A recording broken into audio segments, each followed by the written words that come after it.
আসসালামু আলাইকুম viewers, welcome to ইমা স্নিপেটস। ভিউয়ার্স, প্রতিদিনের মতো আজকেও নিয়ে আসলাম আমার ডেইলি ব্লগ। আজকের ব্লগটা একটু স্পেশাল, আর কেন স্পেশাল সেটা জানাচ্ছি একটু পর। ভিউয়ার্স, আজকে যা যা রান্না হয়েছে সব কিছু ছিল আমার পছন্দের রান্না।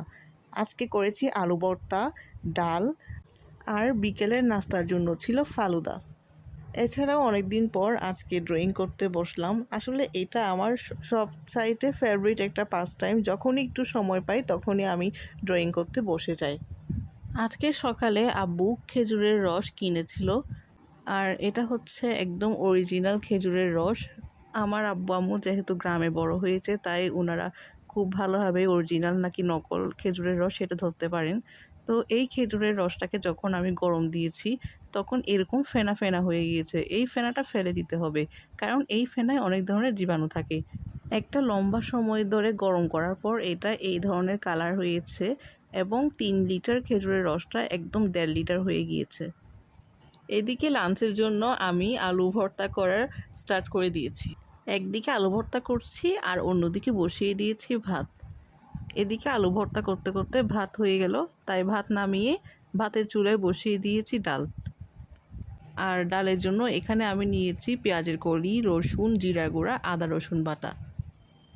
সব কিছু কষিয়ে ডালটা দিয়ে কিছুক্ষণ কষিয়ে একটু পানি দিয়ে ফুটতে দিয়েছি। ডাল রান্না কমপ্লিট হওয়ার পর ধনেপাতা কুচি দিয়ে নামিয়ে নিলাম। দুপুরে মোবাইলে চার্জই ছিল না, আর এদিকে আমার সময়টাই কাটছিল না। তাই ভাবলাম ছোটোবেলার সেই দৃশ্যটা একটু আঁকি। এই দৃশ্যটা নিয়ে আমার মনে হয় 50 বারের চেয়ে বেশি এঁকে ফেলেছি। কী আর করার, আঁকতে ভালো লাগে।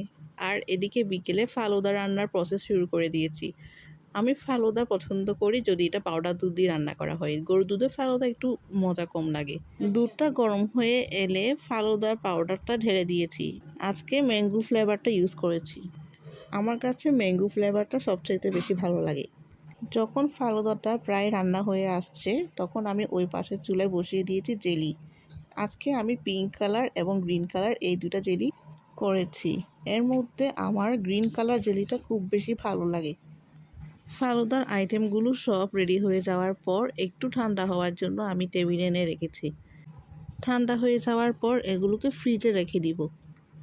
আসলে আজকে আমার বার্থডে হিসেবে এটা রেডি করেছি। সো ভিউয়ার্স, এই ভিডিওটা ভালো লাগলে প্লিজ লাইক, কমেন্ট এবং শেয়ার করে দিবেন।